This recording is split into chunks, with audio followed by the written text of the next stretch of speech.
Hey, it's Ben, and this is Drambo by BeepStreet. And this is Ripped, a distortion unit that you can now download on patch storage. Ripped is really good at super dirty, broken fuzz tones. So I'm going to first just kind of play around with it, and then I'm going to talk through some of the different ways you might use it. So first I'm going to bring in the distortion with the blend knob.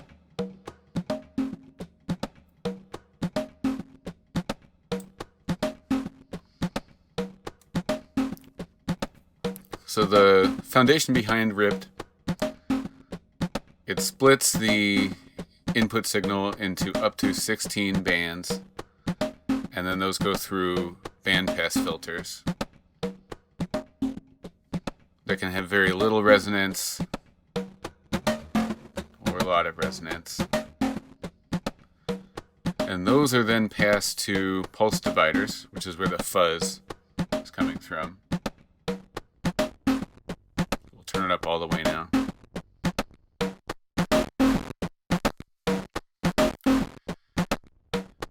And then to retain some of the dynamics, there's an envelope follower which basically brings the signal back down to match more of the dynamics from the original resonant signal in the emphasis section. But there's all sorts of controls, and there's some modulation and some additional kind of settings where you can blend between the clean signal, the emphasis section, and the actual drive. Now, something kind of unique about this is you can change the frequency of those different bands. So it's almost like an EQ.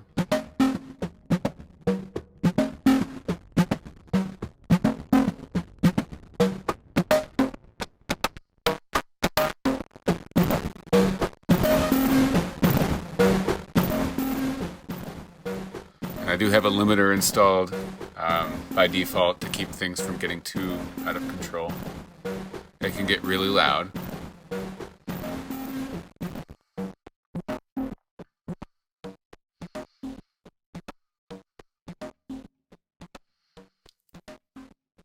Turn it back up.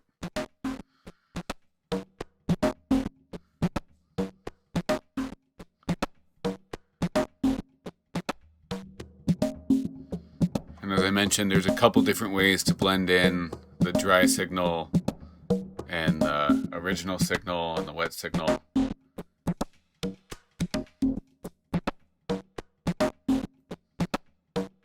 So I'll do some more noodling, but that's a quick preview of some of the sounds that you can get out of Ripped. So when you open up Ripped, there's 3 sections that are exposed by default. The emphasis is where you control the filters on the different channels or the different bands, and there are up to 16 bands.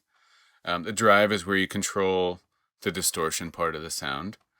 And then tone, it's kind of a mix of what you're controlling here, but they're kind of changing the character or some additional filtering. And then there's a modulation section,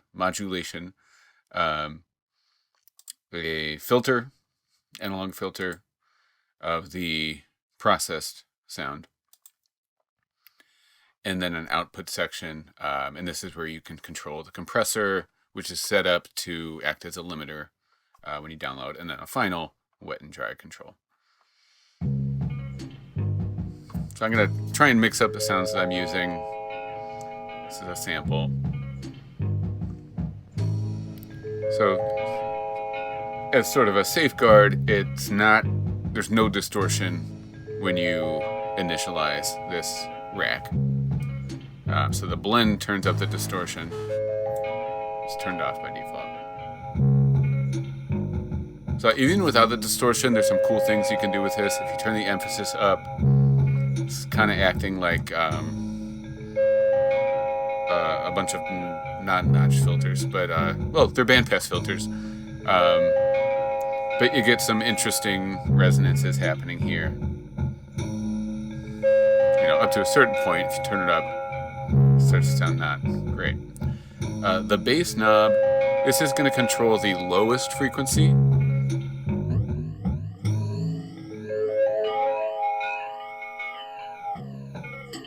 And you can hear those different peaks happening. So this is almost like a high pass kind of thing. And then spread controls the range of all the other bands on top of that. So you can have a very narrow range, a focused frequency range, or you can have it very wide. But when you turn on the drive section, that's going to be the frequencies that are being emphasized and then driven. So that's kind of cool. Curve just kind of shifts the frequencies to be more focused on the highs, but the range is still there. Or to be more focused on the lows.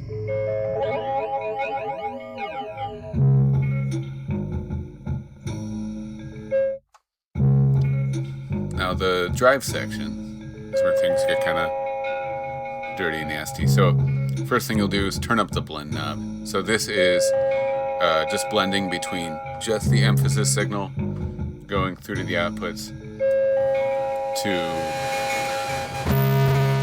that like fuzz signal.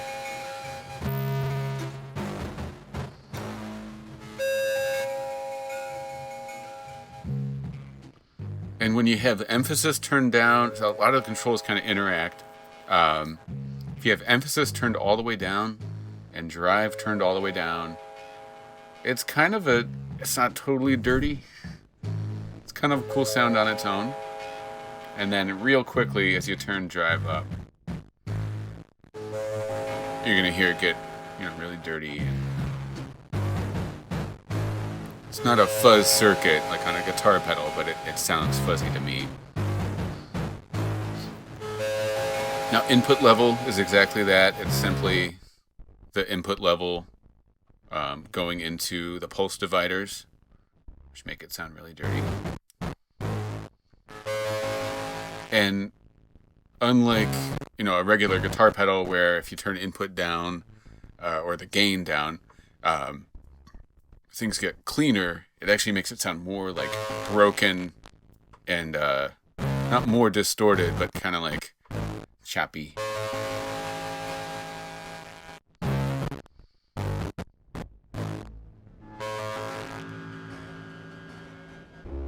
Things sound really weird, and I'm not exactly sure why. It sounds like this when you have drive down and input level down, but it's sort of this like, I don't know if it's a useful setting, but it has a distinct character.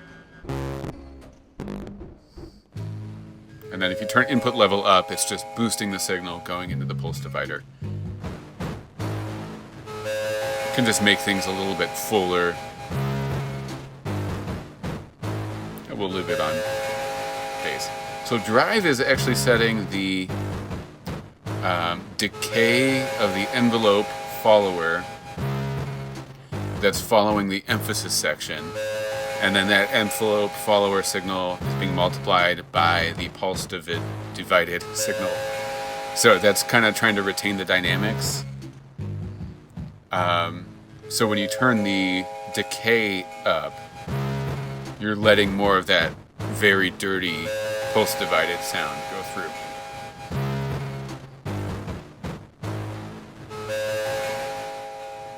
And so with a blend, you can kind of dial in some parallel distortion so that you still get that character, but it's not overwhelming and you still get some of the original.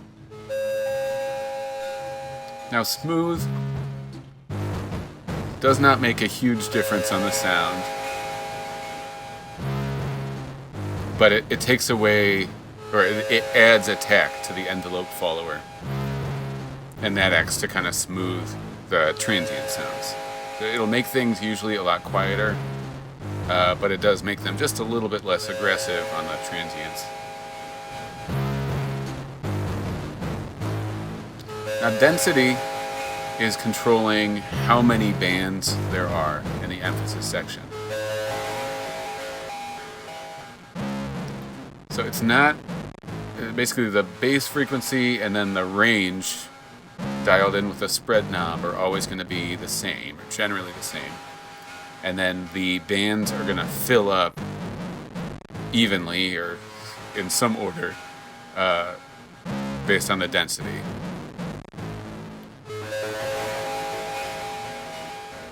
And it does sound kind of cool if you like modulate this with an LFO or something.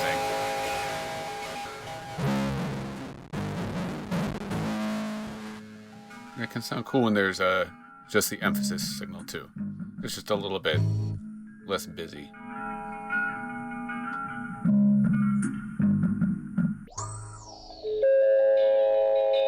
Now Octave, we have to turn our blend knob back up to hear this.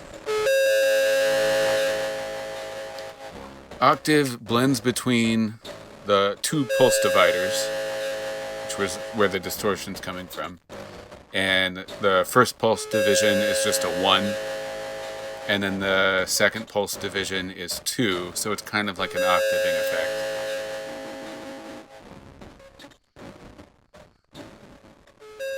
It's not a great octaving effect, but it's interesting. And again, the things are going to be wildly different versus if you have the emphasis turned down or the emphasis up really high or high density or low density.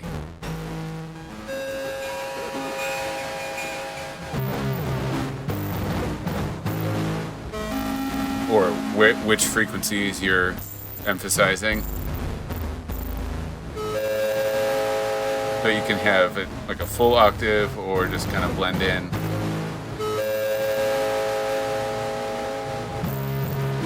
And now cut.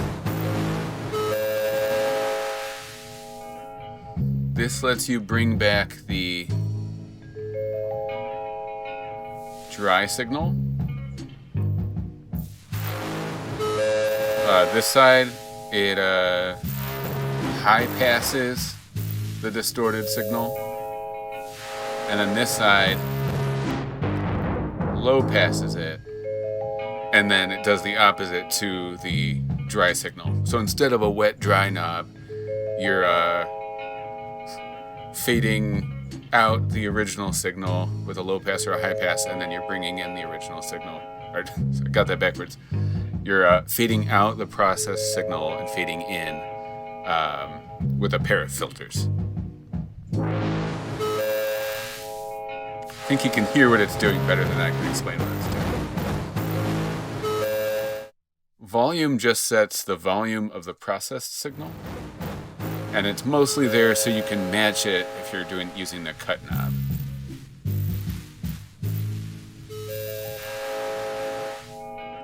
So now these are relatively balanced versus if this was just turned all the way up, where the wet signal is very loud and then the dry signal is not very loud. But this is kind of cool. You can have a really distorted low end and then a clean high end, or kind of have that distorted sparkle and then on the high end, and then the bottom is still clean and tight. I think that's pretty cool. So there is some modulation kind of put in here natively. One reason, it's just nice to put that in for anyone who wants it. However, it's also set up to be modulation per channel, and you'd have to go in and root around in the uncompacted version to set that up, versus if you just want to modulate a knob. So right now I don't even have the distortion on. I'm just going to show you how you can use this as like a phaser. So we're going to be moving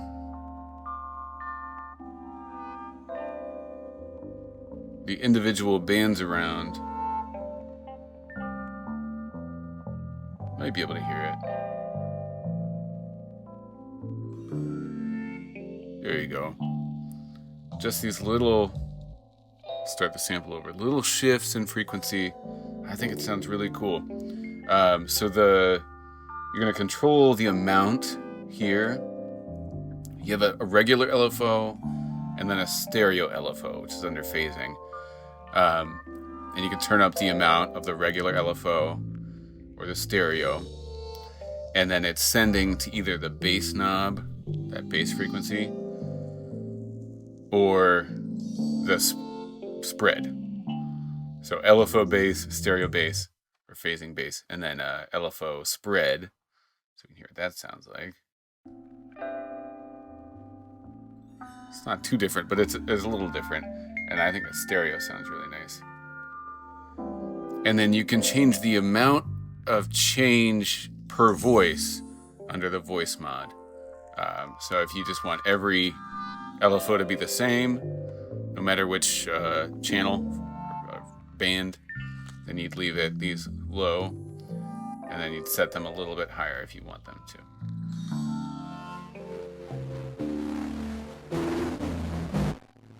I think that sounds cool too when you have the distortion set up.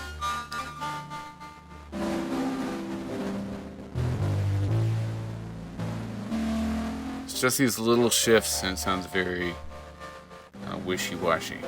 Not wishy-washy, but wishy-washy in a good way.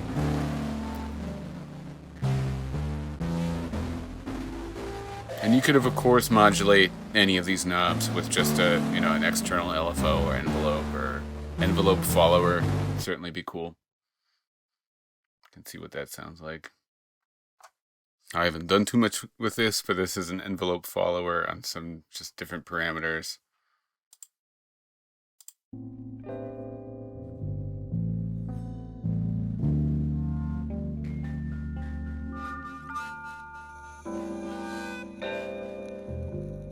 Kind of interesting.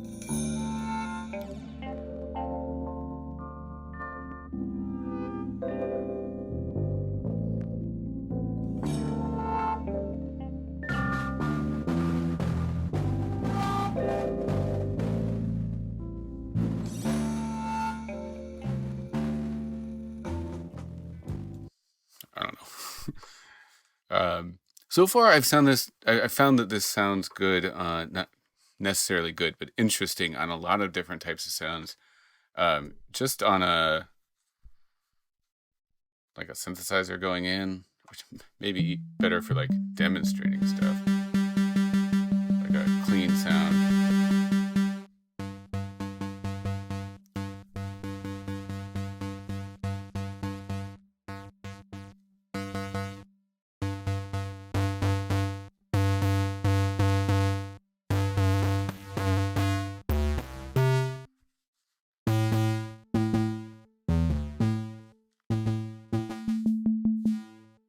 I don't know.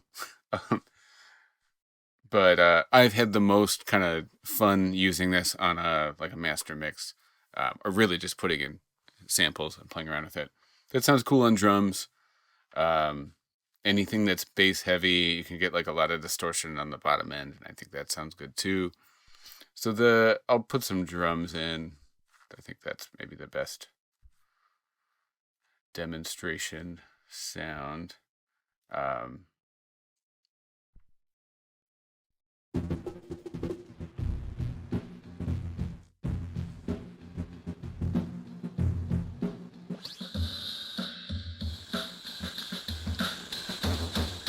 So the next section here after modulation, the analog filter. This is a filter only on the distorted sound, so it doesn't filter just the emphasis.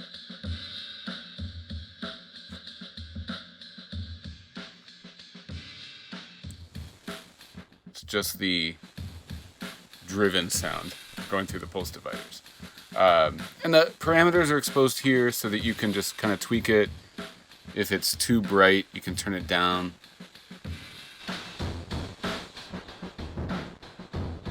And then you can balance that against the emphasis signal if you want. And then you can change it to a different filter type. So you can also just use this for like a little extra distortion with a tone knob. You know, and the different filters kind of have a different character, even when they're set all the way high. And of course, if you can add resonance, whatever. Kind of like a little gain stage section as well.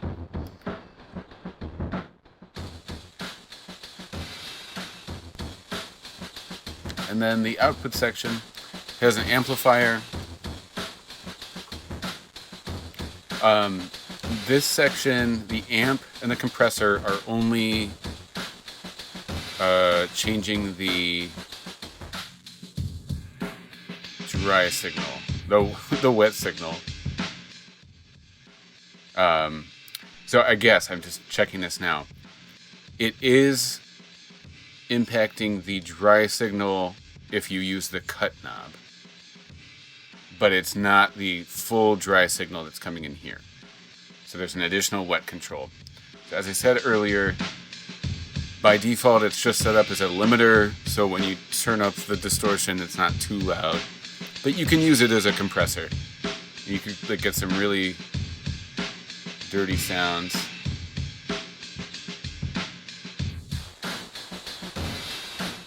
And then really like squash them. And then pair that back against some just a dry signal that is not compressed.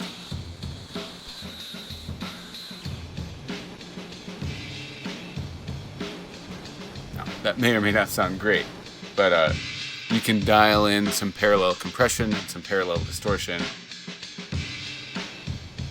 If you're using this more as like a mixing tool, or in your mix.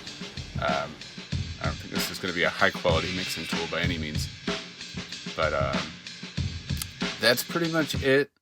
You're welcome to kind of uncompact this and look around. If you have any questions about how it works, or you know what's going on, or if you have ideas for how to improve it, or features that you want to ask for, or whatever, just let me know. And it's on patch storage. It is a rack. So if you were to go to patch storage, and download this, it'll show up in your downloads. And when you open it into Drambo, you're going to save it as a rack. You can choose what folder you want to save it in. So I would put this in my effects folder. Save. And then if I went, created a new track, and I went to that track, if I want to add this as a rack, I just simply go to my module picker, go to miscellaneous utility, view my rack presets, and it's going to be under my effects where I saved it, ripped. Thanks. Have fun.